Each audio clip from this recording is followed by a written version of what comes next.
You know where they are. Yes, sir.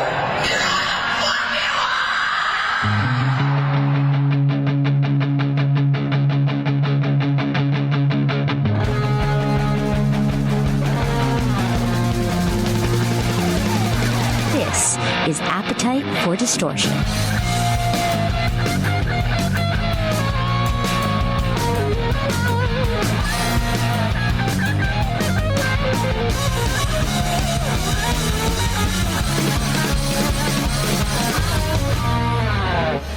And welcome to the podcast, Appetite for Distortion, episode 242. My name is Brando.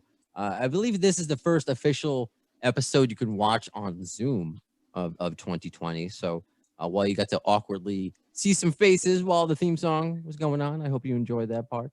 Although I think Sal, you're back. I thought you just left. You're okay. So today we're joined by. Sorry. No, all good. I love it. This is the awkwardness, the craziness of a GNR themed podcast because GNR is the same way. Dogs barking. Yeah. It's perfect that we're doing another Riot episode. Yeah, Episode's already started out like a riot. Chaos. So today we're joined by Sal and Jason, two GunsNRoses fans, and this is the fourth installment. If you can do 4 episodes, and we can, as GunsNRoses fans of the riots. We've done Montreal, we've done St. Louis, we've done Philadelphia, and I could have worn a hockey jersey for all of them. I have a Flyers jersey, I have a Brett Hall St. Louis Blues jersey, and I just have a regular Red Canadiens jersey. But today, if you're not watching it, I currently have the black, old school, like 1994 Pavel Bure, Alexander McGillney Canucks jersey on. Mm-hmm. Trevor Linden, who would eventually be an Islander. So let's go there. Let's meet Sal and Jason before we go to Vancouver officially. Sal, he knew Trevor Linden because he's a New Yorker. He's not an Islander fan like myself. He's a Ranger fan. Sorry, my guys beat your guys in the season opener. Got a rematch tonight. Yeah, that's true.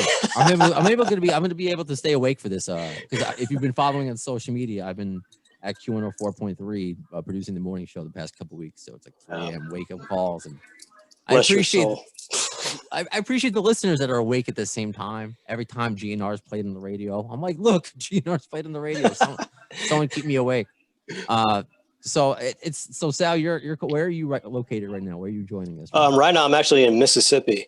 Small town in Mississippi, visiting my girl's family for the holidays, and we're doing it safely. We're supposed to have a kind of a 2-week trip, but that's turned into nearly a month for various reasons. I won't get into here.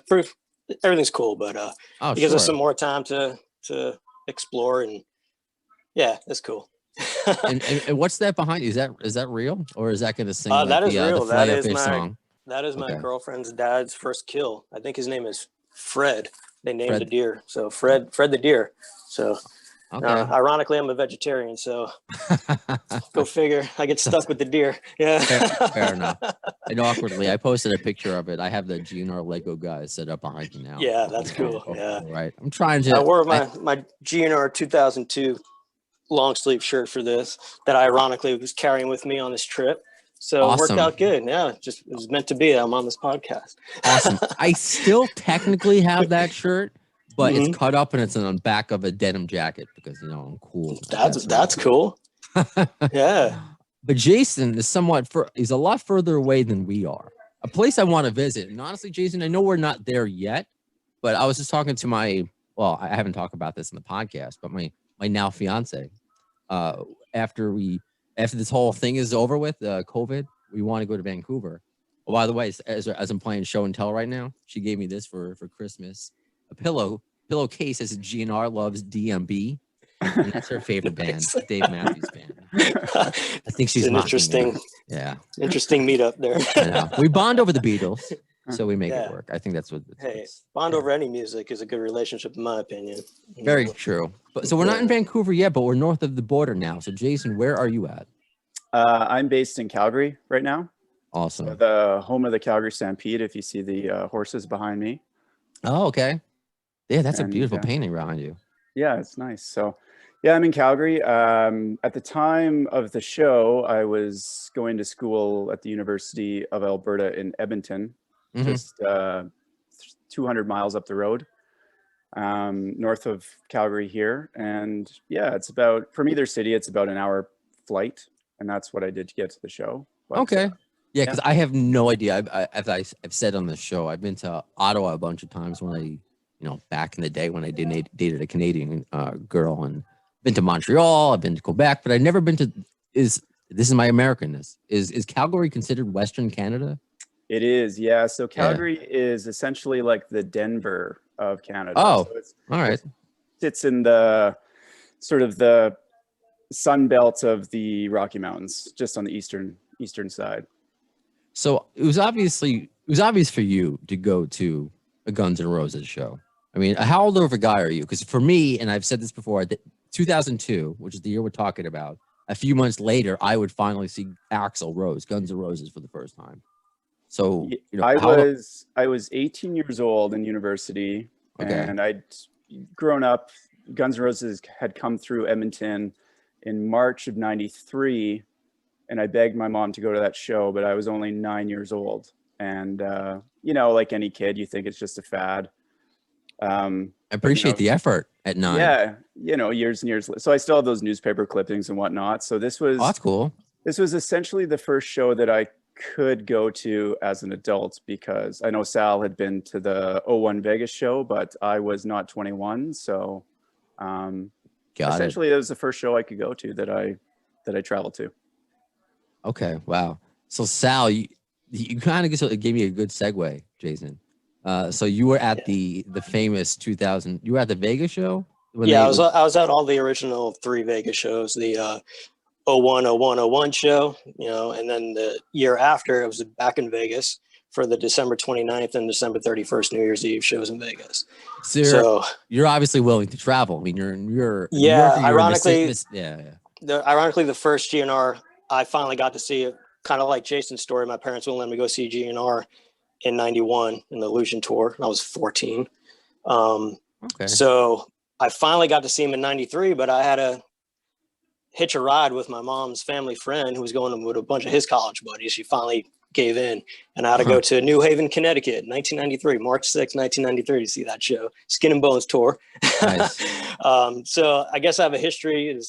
That started a long run of me traveling to go see Guns N' Roses, for better or worse.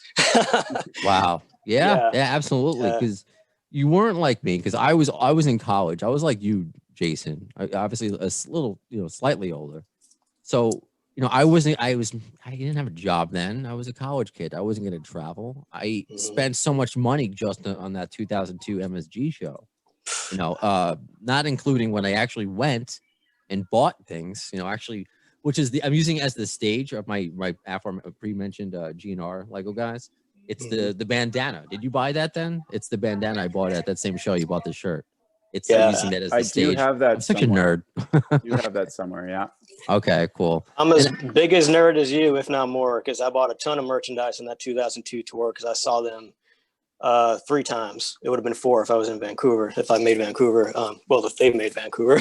But I have the hockey jersey, the soccer jersey, a bunch of tour shirts. So I bought I gave them a lot of money. So the date, I want to get this right. I guess head it up, and of course I guess exit out. It was like November 7th. Right? It was November 7th. Yeah. Robin's birthday. Robin Fink's 31st birthday. Nice birthday present, huh? Okay. I did not know that. So it was exactly. So it was the first. So they've already debuted, I guess, the band when you were able to see, which is just I have to do now. We've done some Riot episodes, and we're going to focus in on some other specialty shows later on in future episodes. But this was supposed to be the kickoff of the long-awaited Chinese Democracy tour, right? Vancouver was the first stop. Yeah, the only difference was Richard was replacing Paul, so it was the debut of Fortis. So the only slight little band tweak there. So I want to know a little bit, Jason, because I know you said you're from Edmonton. You're in Calgary now. Can you tell us a little bit about Vancouver? Because I remember hearing about, was it the Vancouver riots with the Canucks? Like, is it like, what's the town, the city of Vancouver? Yeah, like? Vancouver has a bit of a history with getting a little bit out of control. Like, Vancouver is a very affluent city. There's a lot of foreign money there. Downtown is essentially just glass skyscrapers. There's no real industry to speak of. It's not like, you know, a big banking city like Toronto or an oil and gas city like Calgary in Canada. Really is just, you know, it's a sort of a vacation destination. There's a lot of Asian tourism there and Asian money there. So it's quite quaint, but you have all these suburbs like any other place where, you know, the real people live. And when those people come to town, I think there's, you know, whether it's for a hockey loss or for a concert that doesn't go forward, there's some pent up anger and, you know, a bunch of testosterone and youth gathered in one place and things happen. Wow. Well said. So yeah, this is the first, you know, everyone's waiting, you know, again, Jason, you have yet to see them as an adult. You know, Sal, I mean, you obviously have shown your dedication of traveling all over, just, you know, and then me, again, I want to see them the first time. So it is the first, you know, it's the debut. It's this new Guns N' Roses band. It's a chance for Axel to show the world. And then he doesn't, you know, he doesn't show up. Say, I have my buttons. I still have my buttons. So if you can, I guess, when did you both get there? The show, I'm assuming, was supposed to start like a normal concert start time. Or was it the same opening acts as we would experience? Yeah, it was Mixmaster Mike and okay. CKY. I left on the 6th because I was coming from New York City and it was a 6-hour flight. So I left on the 6th and I was staying from November 6th to November 9th. I had just graduated college. So I come from a working class, middle class family. So I got some money for my graduation and it was either maybe going to Europe, maybe to Leeds Festival. They were playing Leeds in the summer of 2002, or just, you know, save a little bit more money up and maybe go to the opening of the North America tour. So I decided to do that.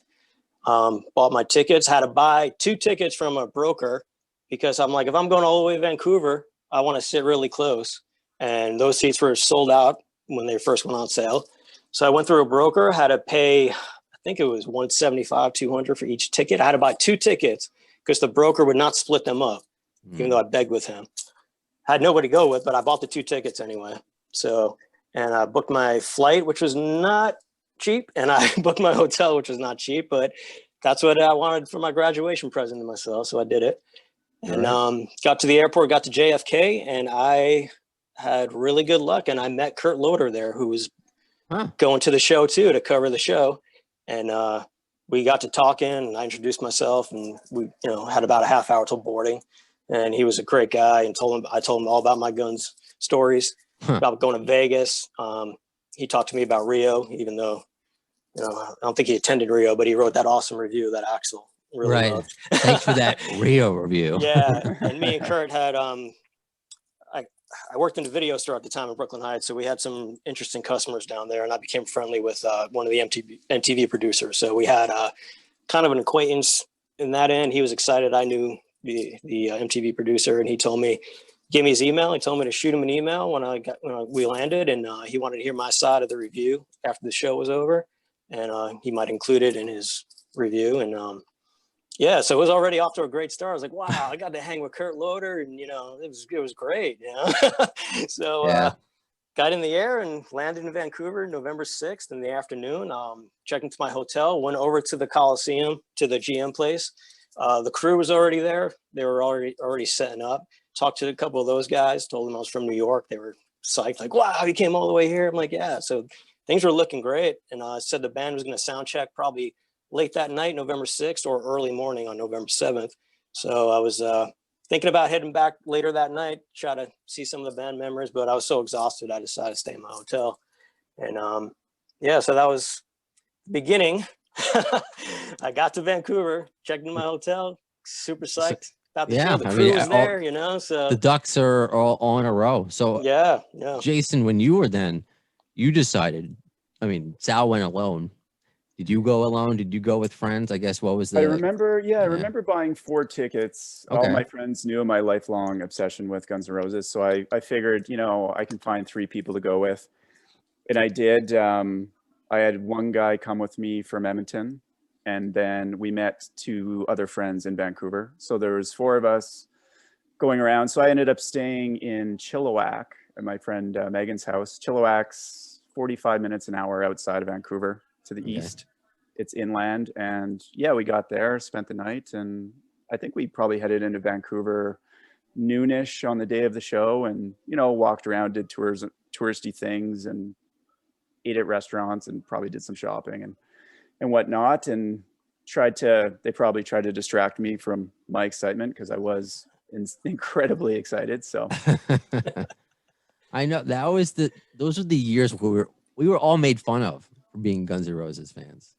Like, it just wasn't, we felt it was cool, but it was, I don't know, it was an easy shot. The Chinese democracy jokes, if you really, at first glance, if you don't get Buckethead, I guess it's an easy target, but we also had a disadvantage.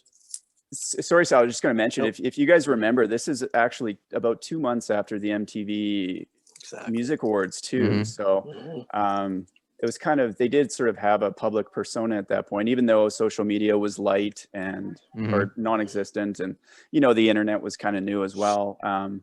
At least if you had turned on the Music Awards, you kind of saw the monstrosity that was Guns N' Roses, and I think it was August 30th, the MTV Music Awards, so just a couple months before. Yeah, and it was very, very mixed reaction when they played the VMAs, because Axl was out of breath, and it was this whole new band, and some people loved it, some people hated it. So it was very mixed, and going into that tour, that was a big thing for them to try to get some traction, any traction they could get to sell more tickets. They were playing arenas, which was really, for new Guns N' Roses, that was kind of a ballsy move. I mean, the 3 Vegas shows were in small little clubs, 2,000 seats, 1,500.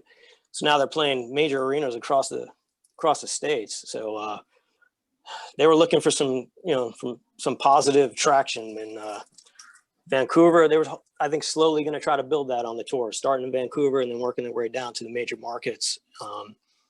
But they didn't do themselves any favors with that with that Vancouver show. So no, and I don't know if we ever. I mean, we know the end result if we know the official story, if a flight was delayed or what happened. But I guess I want to know when. So you were able to enter the arena again. You were able to experience Mixmaster Mike. You were able to experience CKY. So no, you weren't. So yeah. I guess what happened? What was the difference between, I guess, this Riot and others where he just it's just like you're waiting and waiting and waiting? Yeah. So you never were able to even enter the arena? No. So like Jason, I got to the venue really early. Got there around I think 1 o'clock in the afternoon, and I was all set. I was like, this is gonna be great. I'm gonna just hang out all day. And I met this other dude who was dressed up as 90s Axl. He was, I think he was a resident of Vancouver. He was really cool, and we just hung out for hours, just talking. I was telling him all about the new band. He had not seen the new band yet. He was much younger than me, and slowly but surely, the hours were going by, and the crowd started getting bigger and bigger and bigger. Doors were supposed to be, I think, 7 or 7:30. By that time, there was a few hundred people gathered outside the GM place. So when they're gathered, are they lined up, or is it just like a massive?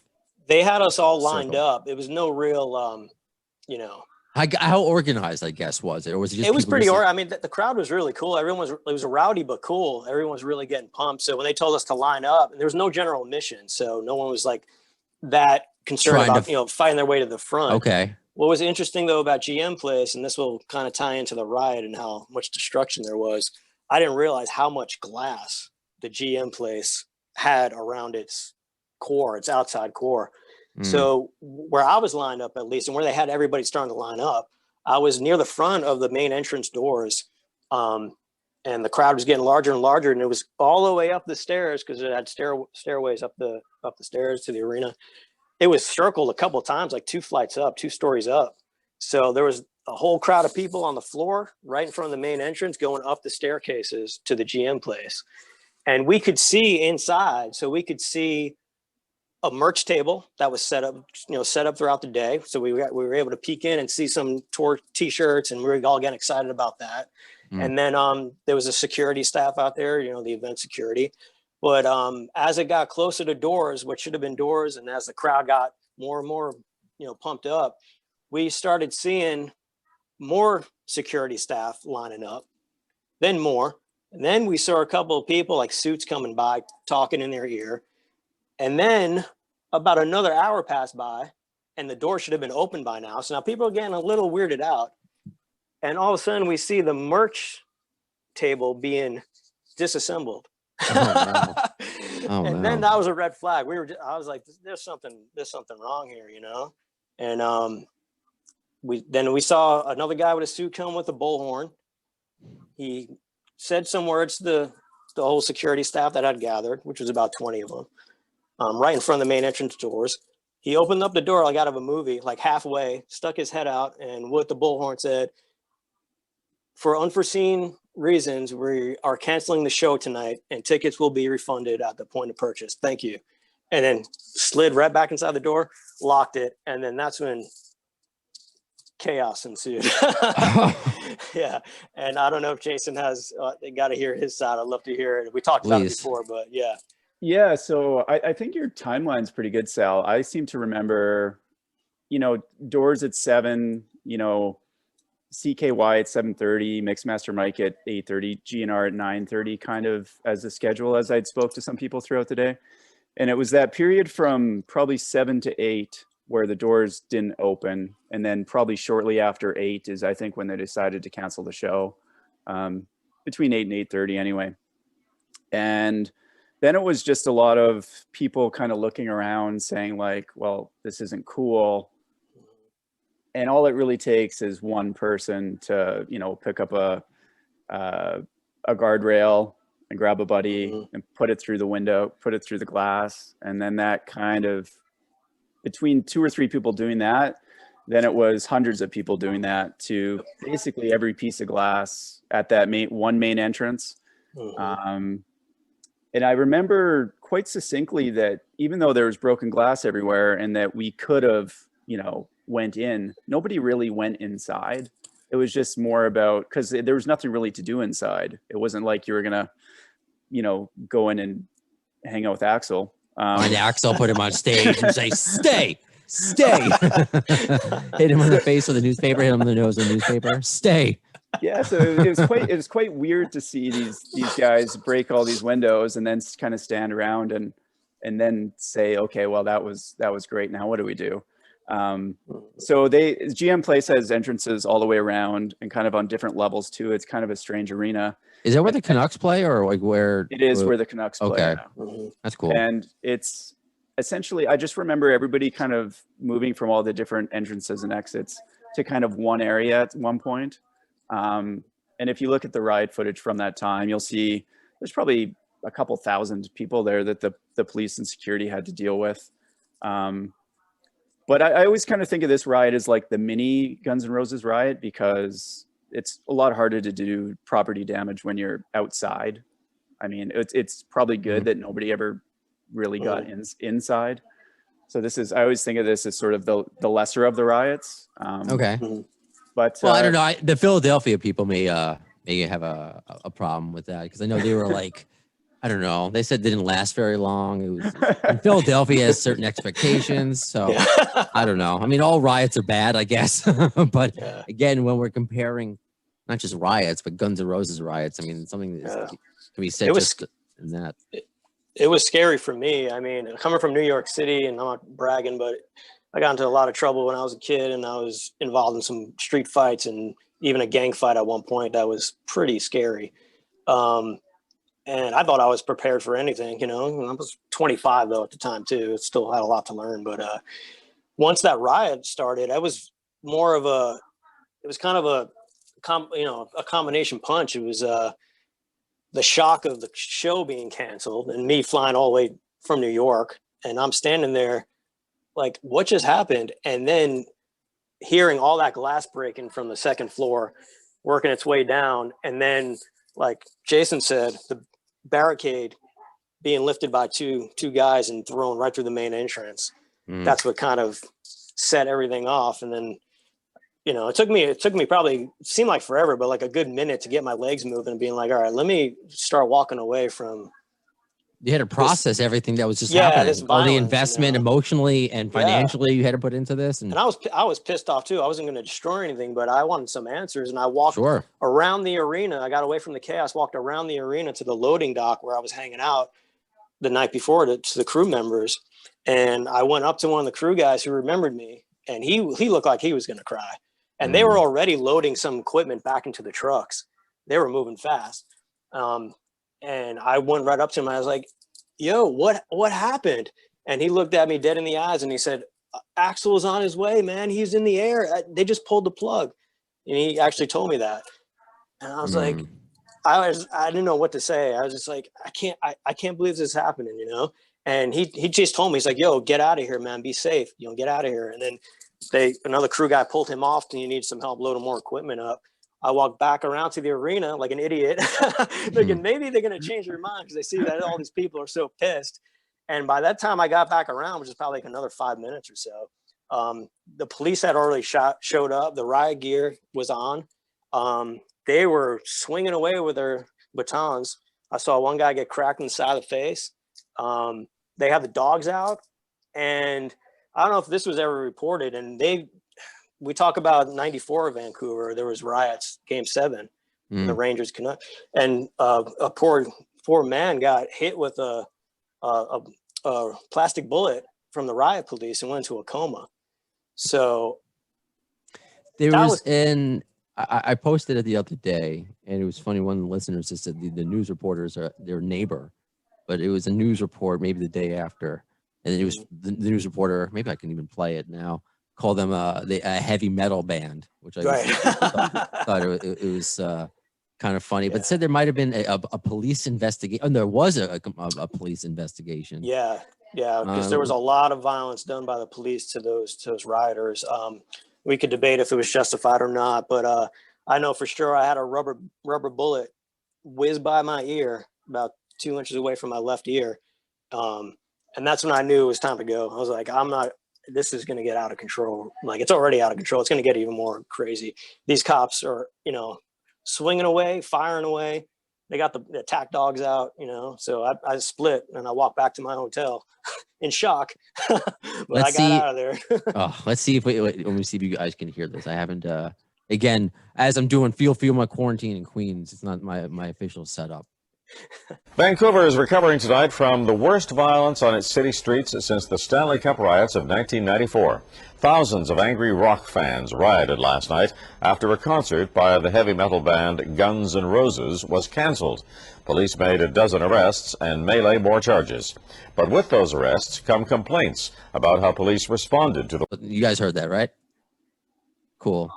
So I guess you saw that. You saw the melee, like what was going on. I mean, I seem to remember, like, I was like Sal. I was just a bystander. Whether that's an innocent bystander or not, I'm not sure. But watching these guys break all these windows, the thing I remember the most is that they weren't really prepared to cancel the show at the time they did it. I don't think so. The police took quite a while to get there. And sort of every security kind of let everything happen for a little while and stood inside and just tried to, hold the building closed as best they could. And then I just remember probably 20 or 30 riot police coming out of these broken glass windows and swinging. And as soon as they let a dog go and the dog got a guy close to me and my friends, that's when really we escalated and jumped out and got a fair distance away from this, because the police were really smacking anybody who was anywhere close to those doors. So it was seeing a guy get taken down by a dog is pretty scary for sure. Mm-hmm. I got to imagine you still remember that vividly. Oh, yeah, absolutely, yeah. Oh wow. I mean, Axel was in the air. I'll never forget the guy who got taken down with the dog, because the police called the dog off him quite quickly. And he came up to us and showed, the incisor marks and bit through his leather jacket and into his arms. His arm was bleeding all over. So, he had taken his shirt off and kind of bandaged his arm up and was walking around with his bloody arm and, no shirt on, with this leather jacket still on. It was quite that's something you can't forget. So Wow. Just wow. So as you just said that you bounced right after that. Did you just yeah, like, I mean, well, we got far enough away where we thought we were safe. But everybody was being pushed out chaotically and fairly quickly that you never knew if the people running towards you were police or rioters or what was happening. So it was a quick look back, and then it was, yeah, we got to get out of here. There's nothing really to see here anymore. We've seen it, and it's not good. and Sal, you kind of said the same thing before after you spoke with Yeah. I people. just when I same thing with Jason. When I saw the attack dogs, and I saw that they also were spraying some tear gas too. I remember that. That was kind of wild. I remember putting my shirt up to my nose because maybe about 30 feet away there was some tear gas happening, and you could hear all the rioters screaming tear gas, And once I had that rubber bullet fly past my ear, that was, I was like, I got to get as far away from this as possible because it's going to get worse. Were you still by yourself, or were you able to kind of finagle that ticket to somebody else? No, my plan was I didn't want to take any chances being in another country of getting arrested. I don't know what the deal was with selling tickets. Fair. My plan was, as crazy as it sounds, was to either hand it off to somebody that was sitting like in the upper deck somewhere, like just during intermission, in between bands, going up there and just finding a diehard GNR fan, be like, yo, you want to? I was sitting in the fourth row. So I had a fourth row dead center seat, and just being like, here you go. Like, what else am I going to do with the ticket? And I believe in karma. So I was like, hey, but and what do you get in return? You get a Riot. Right. Yeah. Believe in that. And I couldn't even sell those tickets back to the broker. He gave me some sort of deal later on some Rangers tickets. Okay. But it wasn't nearly as much money as I paid, for the GNR ticket. So did you have another day in Vancouver left, or how much longer? I did had you have?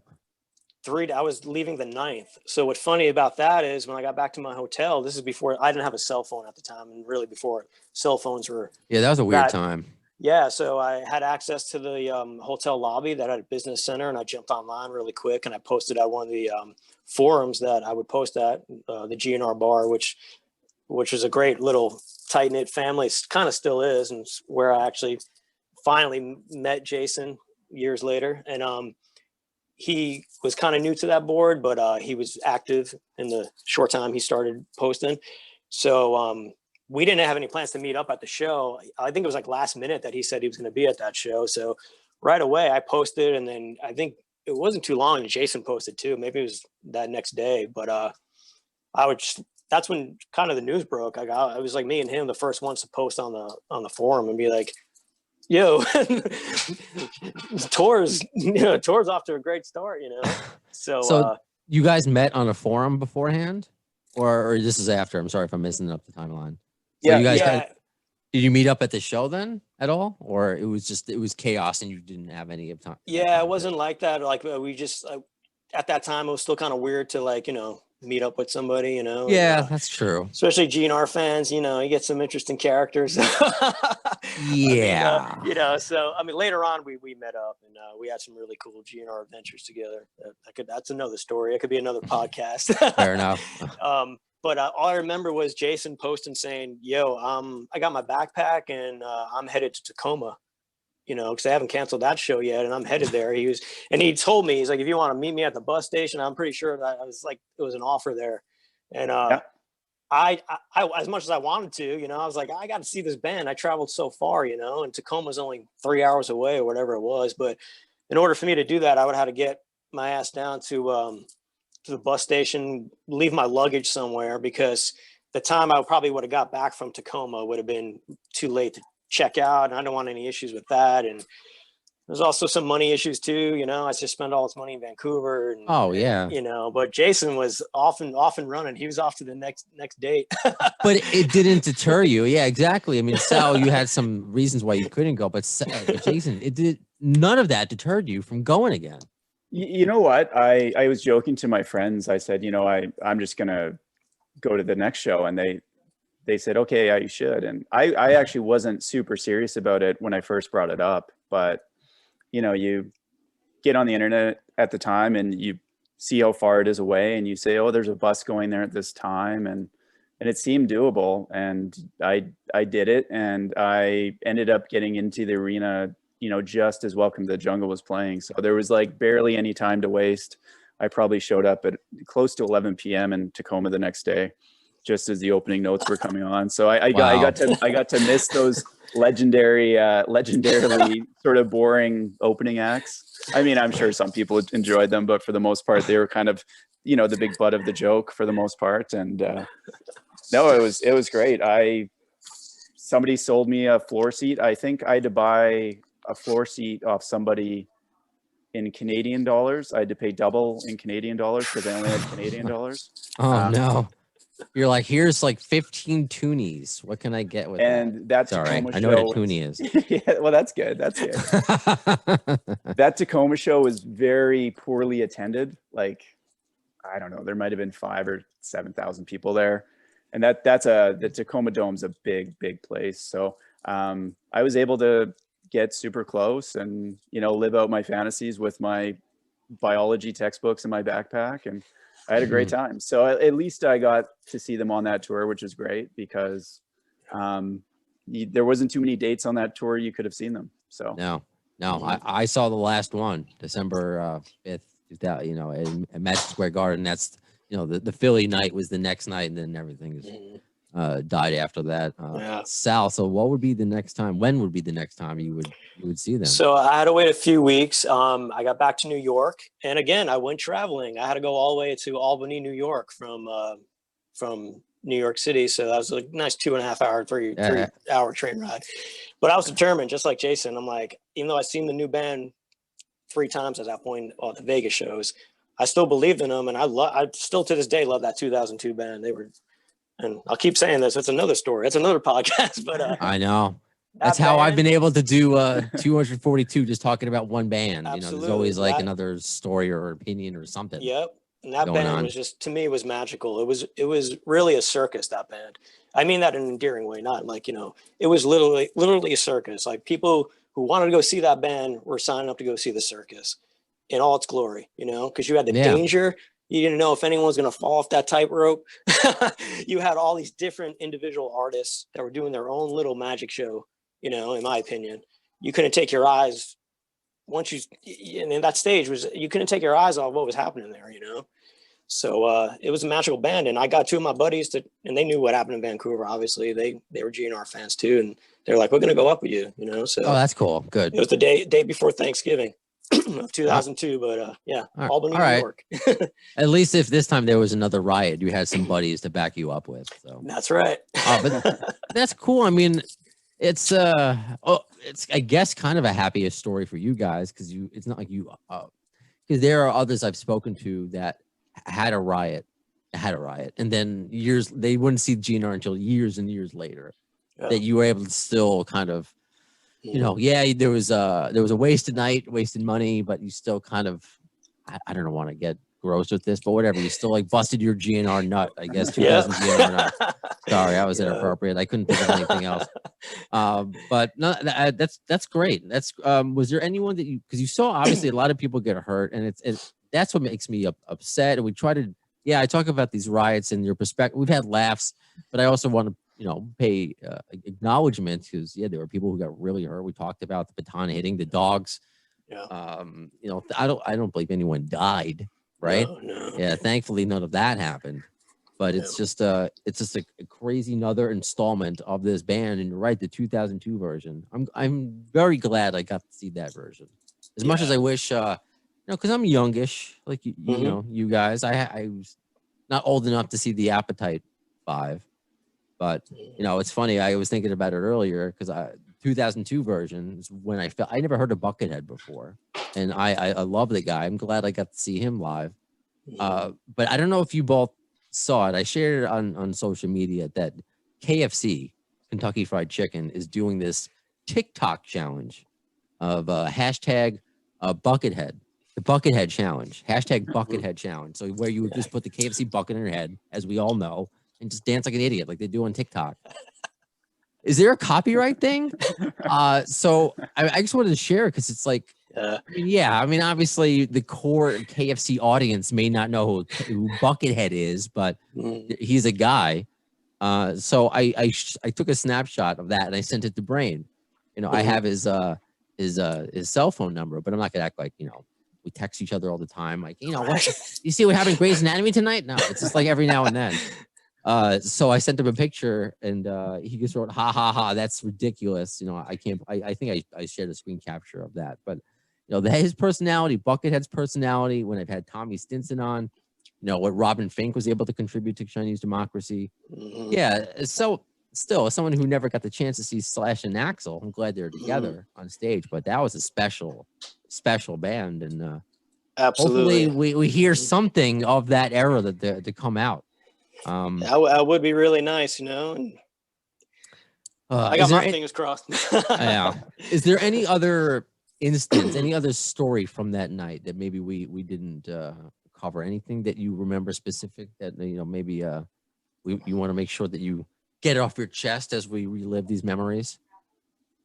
I don't know. I remember, you know, as Sal and as I think in the media for the most part, it came out.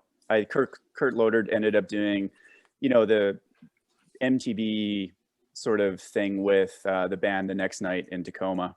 And I remember the band saying, you know, Axl was in the air and whatnot. And years later, I would sit down with one of the band members over some beers in Memphis. And I asked him, you know, was that true or is that all bullshit? Because I know after you know, Axl called into the Seattle radio station as well, and they did some press to try to get the tour back up and running. But then later on in the tour for the interviews, it said like, do not talk about Vancouver, whatever you do. So obviously legal stuff got in the way. So I did talk to that band member and I asked him, you know, was that true what happened in Vancouver? And he said everything was true, that Axl was on his way. They might have had to go on late, but he said, you know, they had no intention of going on at 9:30 anyways and whatnot. As you'd see in concerts, they would come after that, whether it's in 06 or 2010, 9:30s, they're never coming on 9:30. No. I mean, maybe the 2020, I mean, the 2019, you know, the not in this lifetime GNR comes on. Yeah, for sure. They'll come out in daylight, but not that old band. And I'll respect your sorry, but I'll respect your friendship, Jason, if you don't want to reveal the identity of this band member, you know, or how they, you know, shared a beer. But I'd be remiss if I didn't, you know, at least ask you once. You know, who do you have? You can just say pass if you want. Yeah, he's not in the band anymore. Well, I assume that. Yeah, and he played a 4-stringed instrument, so. Fair enough. Gotcha. The MSG show you were at, though, was hysterical to me because that's the earliest they went on that tour in probably their history. They went on like, I think 10 to 9 at MSG that night. And there was people showing up mid-show thinking he was going to go on at like 10:30, which, you know, he's notorious for doing. And they walked in like the middle of You Could Be Mine, and they were like, what? It was like not even 10 o'clock yet, and the show had been off. I'm wondering it because it was a blizzard that day. If Axl's just like, you know, that was that played into it. Crazy day. But it bookends with the just to get on what Jason was saying, it bookends the Vancouver ride and the Philly ride, because it kind of, I don't know, kind of came full circle, you know. It was it was like a tour that was doomed. I don't know, you know.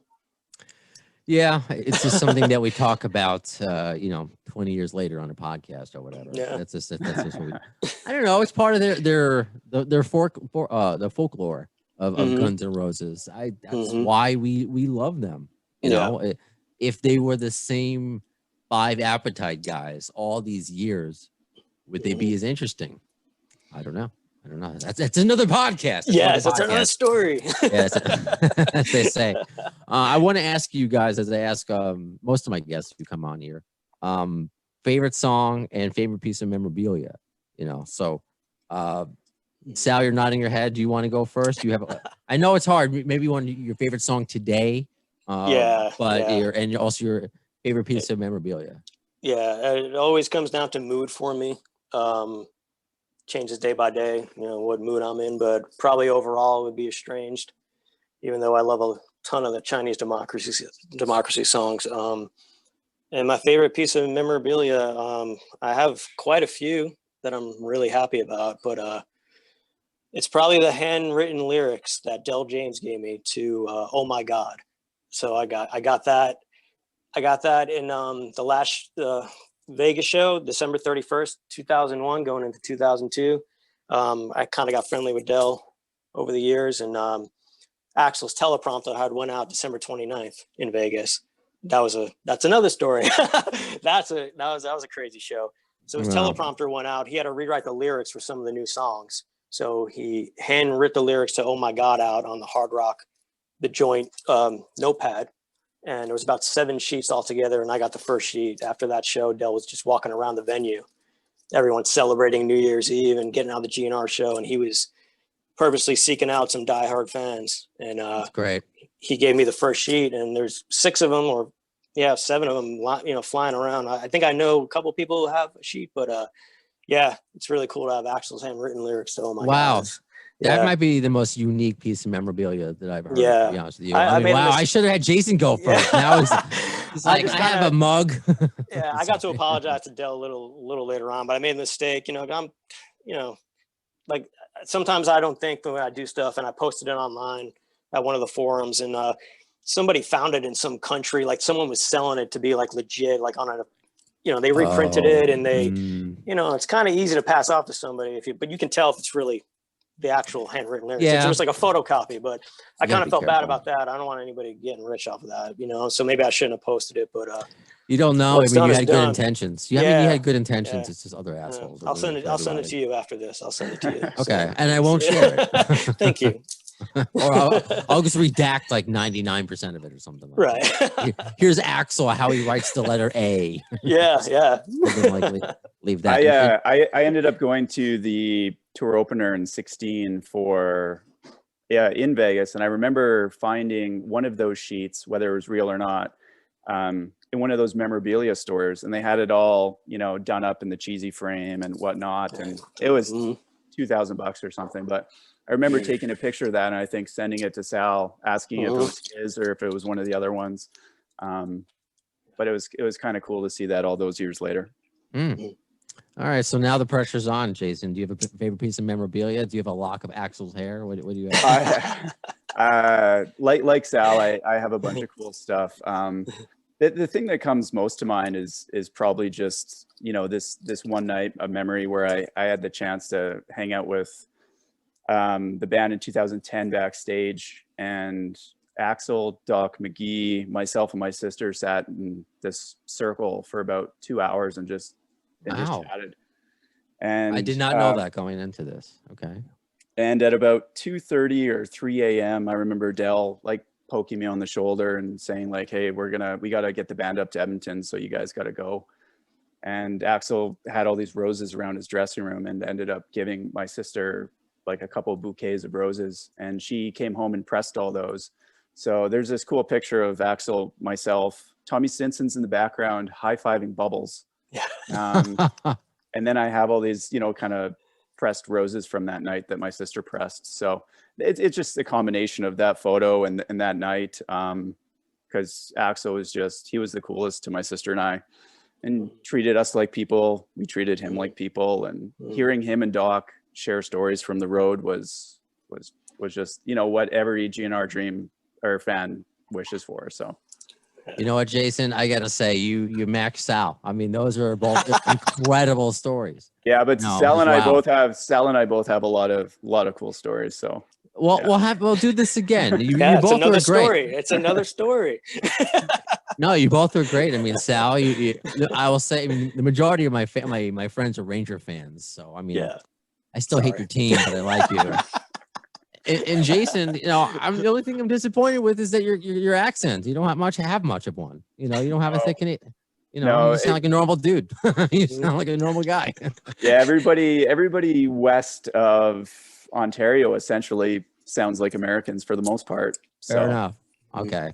Hey, like I said at the beginning of this, when COVID's over, or or it's better, better to travel. At least I need to visit Western Canada. I've heard nothing but Edmonton specifically. How beautiful it is.